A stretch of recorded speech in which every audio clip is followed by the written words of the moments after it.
Thanks for staying with us on TV West. You're watching News Radar. I'm Victoria Ogudenge. Here's what on the radar this hour. Police raid a suspected baby factory in Mowe, Ogun State, rescuing 2 pregnant women and 4 children as 6 suspects are arrested and a newborn remains unaccounted for. The Trump administration plans to revoke non-immigrant visas of Nigerians who have applied for asylum, potentially targeting up to 200,000 business and tourist visas in what would be the largest mass visa revocation in US history. In entertainment, London court set September 15 for Pokoli's plea hearing on assault charges as report says the dancer is currently on remand in the UK prison.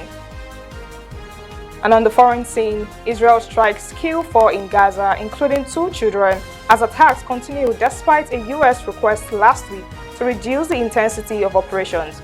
We'll bring you the details of these stories and more very shortly.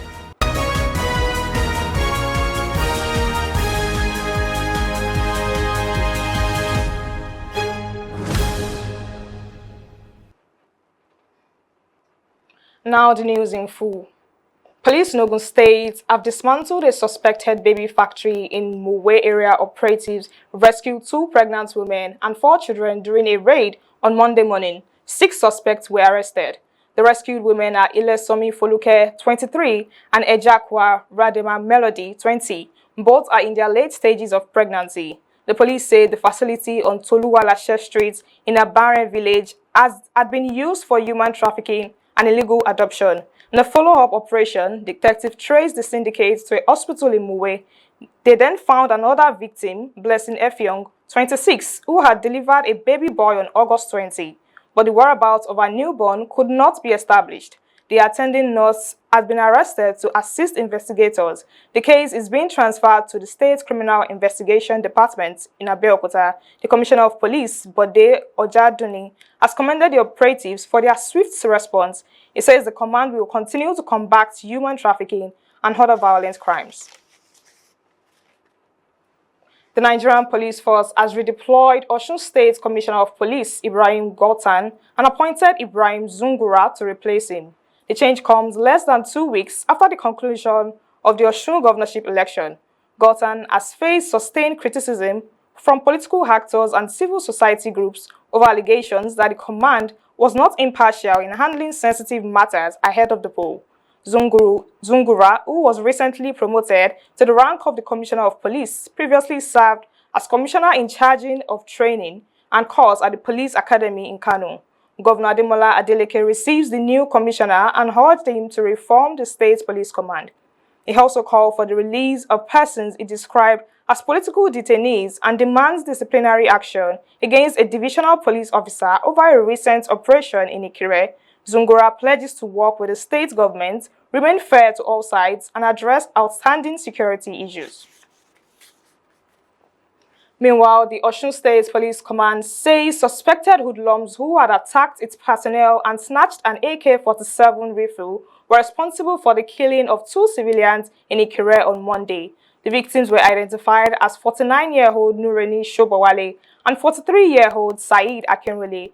The police says 2 officers were seriously injured, but a patrol vehicle was taken by the attackers and later recovered with bullet hole and a damaged windscreen. 9 spent ammunition shells were also recovered. According to the command, the incident occurred around 11 a.m. along the Ibadan-Ife Expressway, where officers responded to a distress call over the alleged abduction of a man identified as Sukomi. The police said the assailants opened fire on the officers, snatched the rifle, and used it to shoot indiscriminately, killing 2 civilians. The Commissioner of Police, Ibrahim Zungura, has ordered a full investigation and deployed tactical and intelligence team to apprehend the attackers. The command urged residents to remain calm and provide useful information to the police. The incident reportedly followed an alleged attempt by rival groups of drivers to take over a motor park at Naira and Kobo Junction in Ikire. Away from Osun State, the Funshegbuwa ruling house in Ijebu-Ode has dragged Governor Dapo Abiodun and the Awujale kingmakers before the Ogun State High Court. The family wants the court to compel the completion of the process for selecting the next Awujale and paramount ruler of Ijebuland. The suit was filed by the ruling house chairman Abdulateef Owoyemi and other family leaders. They are asking the courts to determine whether the government had the legal power to order the locking of the Awujale Palace on January 20. They allege that police stormed the palace after midnight to prevent kingmakers from meeting. The ruling house says it completed its nomination process within the period prescribed by law. 95 princes and princesses were nominated, and the list was forwarded to the kingmakers. But the state government cited security concerns and allegations of bribery as reasons for suspending the process. The family says no evidence or formal petition supporting those allegations were presented. It claims investigations by the police and DSS found no wrongdoing. The Lagos State says it has paid 168.2 billion naira to more than 48,000 retirees under the contributory pension scheme since 2007. The government disclosed this in a statement on Tuesday in response to concerns raised by protesting retirees over pension payments. It said 92 billion had been paid as accrued right to more than 25,000 retirees between May 2019 and Tuesday. The government also said a 5 million payment to 1,963 retirees in July 2024 cleared outstanding pension backlogs under the contributory pension scheme. It added that pension contribution rates were increased in 2020 to 10% for employers and 8% for employees. For retirees under the defined benefit scheme, the government said it had introduced several wage awards, including a 32,000 pension wage award in May 2026, matching the federal government's payments. Meanwhile, Lagos State Governor Babajide Sanwo-Olu has been named recipient of the 2026 Global Transformation and Good Governance Prize. The award is conferred by the Millennium Exercise Award USA. It recognizes outstanding individuals of African heritage who have made significant impact in public service. The Board of Directors says the honor follows a rigorous selection process. It considered the achievements and developmental trajectory of Lagos State under Sanwo-Olu's leadership. The ceremony will hold at the Warner Theatre in Washington, D.C. on Saturday. Governor Sanwo-Olu will deliver a keynote address on positioning Lagos State to a diaspora community. It will push for investment in urban infrastructure, finance, and investment-ready projects. Ekiti State Governor Biodun Oyebanji has disbursed 49 million naira as the second tranche of the state's 2026 youth subvention to 90 youth organizations across the state. The Commissioner for Youth Development, Adeshola Adedayo, said the fund was aimed at strengthening youth organizations, promoting grassroots participation, and supporting young people to contribute to the development of the state. Adedayo said the subvention would support registered youths, students, and community-based organizations in running their programs without depending heavily on politicians or personal contributors from members. He added that the program had been expanded to include grassroots youth organizations, with beneficiaries required to maintain functional bank accounts and submit reports on how the funds were used. The commissioner urged the beneficiaries to use the funds judiciously, saying the government would continue to expand the program to accommodate more registered and active youth organizations. The All Progressive Congress has dismissed reports that it has withdrawn its 2027 Presidential Campaign Council list. The party's National Publicity Secretary, Felix Morka, made the clarification on Tuesday morning. He says there is no basis for the reports and describes them as rumors. Morka says if there is any change to the list, it will be formally announced through appropriate party channels. The clarification follows speculation that the party has pulled back the list amid internal reactions. The APC recently released the composition of its campaign council. President Bola Tinubu is seeking re-election. The list generated reactions within the party. Some stakeholders expressed concern over the inclusion or exclusion of certain figures. But Morka's latest statement indicates that no official withdrawal has happened. The party says any alteration or the company structure will be communicated properly. For now, the original list remains in place.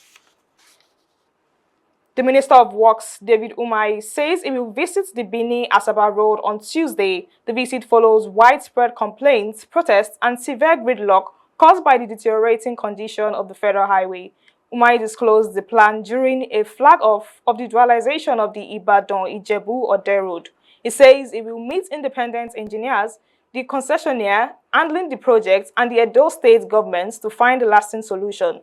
The minister links the poor state of the road to a private sector concession arrangement. He alleged that the concessionaire removed more than 30 kilometers of asphalt without completing the expected rehabilitation.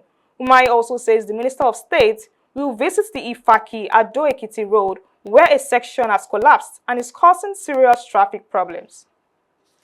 Tomorrow we are off to Benin Asaba. I want Nigerians to be assured that when we get there, we solve that problem. It's not caused by Ministry of Works. It's caused by, our attempt to involve private sector in road development as is done in other places. But this concessionaire came and removed over 30 kilometers of the asphalt and threw it away and closed the yard and left. And today people are suffering. We are going to be talking to the independent engineer and our lawyer, and of course the concessionaire. So there's going to be a robust engagement, even with the governor of Edo State. Now my Minister of State is going to go to Ifaki Ado-Ekiti, Ekiti Road. Incidentally, in 2024, the president saw the terrible nature of that project, and he called me and he said we should take care of it. We have redesigned it, and when he goes, he's going to bring up the report which we show to Mr. President. We may be having, too many roads in our kitty, but I want to thank the president very, very highly. These are critical projects, and if something had not happened, by now, they would have been saying that there was in the country.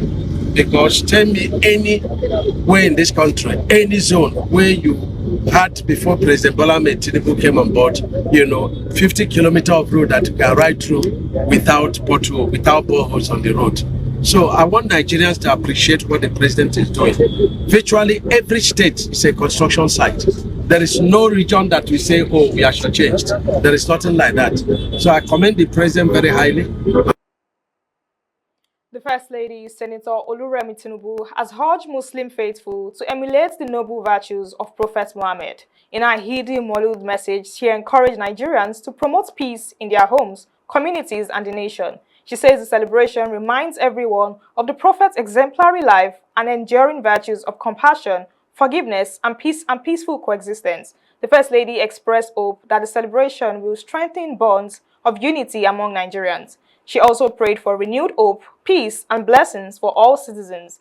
Eid al-Maulud marks the birth of Prophet Muhammad. Muslims across Nigeria are observing the day with prayers and reflection. The Trump administration is planning to revoke the non-immigrant visas of foreigners who have applied for asylum in the United States. The State Department says it is coordinating the Homeland Security to identify short-term visitors who file for asylum to stay permanently.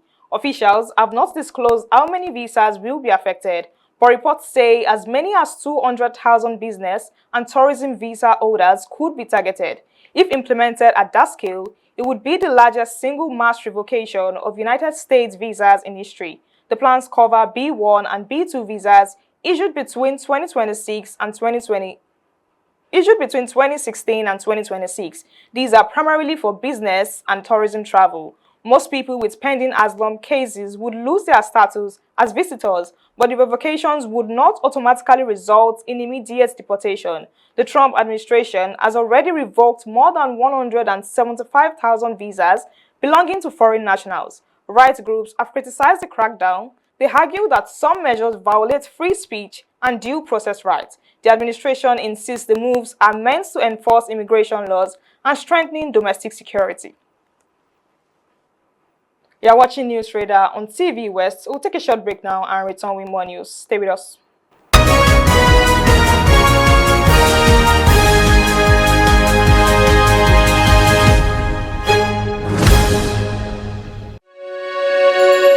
You are watching the test transmission of TV West.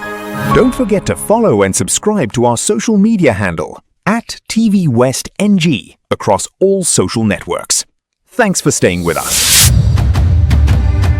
TV West. Reporting the West, inspiring progress.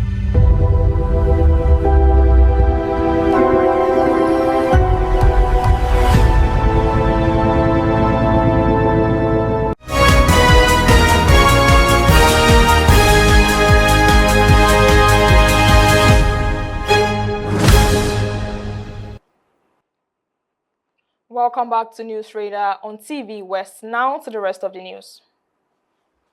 In business, Nigeria's foreign exchange reserves has risen by over $7 billion this year. The central bank says the reserves now stand at $52.83 billion as of August 21. That is a gain of nearly 16% from January. The reserves have climbed steadily despite some fluctuations. They received a major boost in March when they jumped by over $3.6 billion. CBN Governor Olayemi Cardoso says the accretion is largely driven by crude oil-related tax receipts and tax party inflows.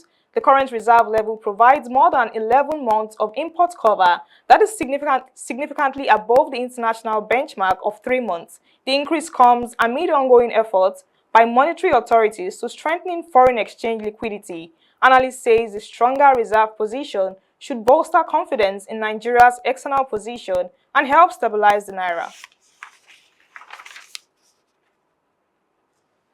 Nigerian fintech company Opay is reportedly in talks with South Africa's Standard Bank Group. The lender wants to acquire a stake in Opay before the fintech proceed with its planned United States listing. Bloomberg reports that the deal would see Africa's largest bank by asset stake a position in the Nigerian company. The proposed investment comes as Opay prepares for an initial public offering expected later this year. The share sale is targeting a valuation of about $4 billion. Opay has declined to comment on the reported deal. Standard Bank says it does not comment on market speculation. The companies have not reached an agreement. The amount Standard Bank intends to visit and the stake it is seeking are not yet known. Opay is one of Africa's unicorn. It has grown into one of Nigeria's largest digital financial platforms, offering payments, savings, credits, and other services. The company is backed by major global investors, including SoftBank and Sequoia Capital. It has expanded beyond Nigeria into Egypt, Pakistan, and Indonesia. And on the foreign scene, Israel strikes and tank fire have killed at least 4 people in Gaza, including 2 children. Hospital officials say the deaths occur on Monday, a week after a United States delegation asked Israel to reduce its attacks. A strike hits the building in the Bureij refugee camp in central Gaza after an evacuation warning. A 4-year-old child is killed. His mother and sister are wounded. In southern Gaza, Israel tanks fire east of Khan Younis kills a 10-year-old girl. Israel military says it carried out strikes in the Shati refugee camp and Deir al-Balah, targeting what it describes as Hamas weapon storage facilities inside mosque. It also says it killed a militant affiliated with Hamas. Palestinian residents flee home and businesses as smoke rise over the devastated landscape. Gaza's health ministry says more than 1,200 Palestinians have been killed since the ceasefire took effect last year. United States Defense Secretary Pete Hegseth says Washington is not ruling out further military strikes on Iran. He says if America needs to use kinetic strike, it will use them. He is warning Tehran not to overplay its hands or mess with American forces. Hegseth spoke to reporters in Wisconsin, where he urged U.S. defense contractors to pivot to a wartime footing. He says economic pressure is currently hurting Iran the most, but he adds that Washington is by no means ruling out strikes anywhere in the Strait of Hormuz or around Iran. The defense chief claims the U.S. maintains control of a strategic waterway. He describes the blockade as ironclad. Hegseth says the administration expects Congress to provide a full $1.5 trillion sought for defense. If Iran is foolish enough to overplay their hand or mess with the American military, we'll do what we need to do. But economic pressure, we know, hurts them the most right now. But by no means are we foreclosing using kinetic strikes anywhere in the Strait of Hormuz or around Iran. In entertainment news, A London court has confirmed that Nigerian dancer Pokoli will appear before it on assault charges. Snarebrook Crown Court says the case is listed for plea and trial preparation on September 15. The court's admin team leader, James Baker, confirmed the matter in a correspondence on Tuesday. He declined to provide exact courtroom details until the day before the hearing. Popular Nigerian community leader in the UK, Benjamin Kuti, had earlier said Pokoli is currently on remand in a British prison. Kuti, also known as Oluomo of Debri, says he regularly attends court proceedings and supports Nigerians involved in legal matters. He says a plea hearing will involve the accused entering either a guilty or not guilty plea. Pokoli's friends have reportedly rallied round him since his arrest. The dancer is known for his energetic performances and has a large following across Nigeria and beyond. In sports, Hamburg have signed Nigeria striker Terry Murphy from French side Nice. The 27-year-old completed his medical over the weekend and will wear the number 9 shirts. Murphy says talks with the coach, club management and supporters convinced him to move to Germany. He says Hamburg is still a big name all over the world despite spending years in the second division. The striker says he loves scoring goals, but he also enjoys working for the team and keeping the group together. Murphy spends the second half of the last season on loan at Porto. He scored twice in 13 appearances. That followed a difficult period after a cruciate ligament injury in 2024 interrupted his progress at Nice. Before the setback, he had established a strong scoring record in France. He scored 34 goals for Lorient before joining Nice in 2023. He then netted 20 times in his first 50 games for the club. Murphy has also scored 6 goals in 23 appearances for Nigeria. He becomes Hamburg's 7th new arrival of the summer. Tottenham Hotspur have signed Brazilian winger Savino from Manchester City for a reported initial fee of £75 million, taking their spending this transfer window beyond £300 million.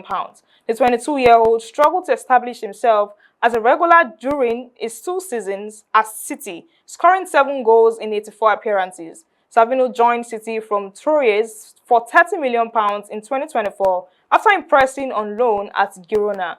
Tottenham manager Robert De Zerbi says the winger will add energy, creativity and quality to his attack as Spurs look to strengthening after narrowing avoiding relegation last season.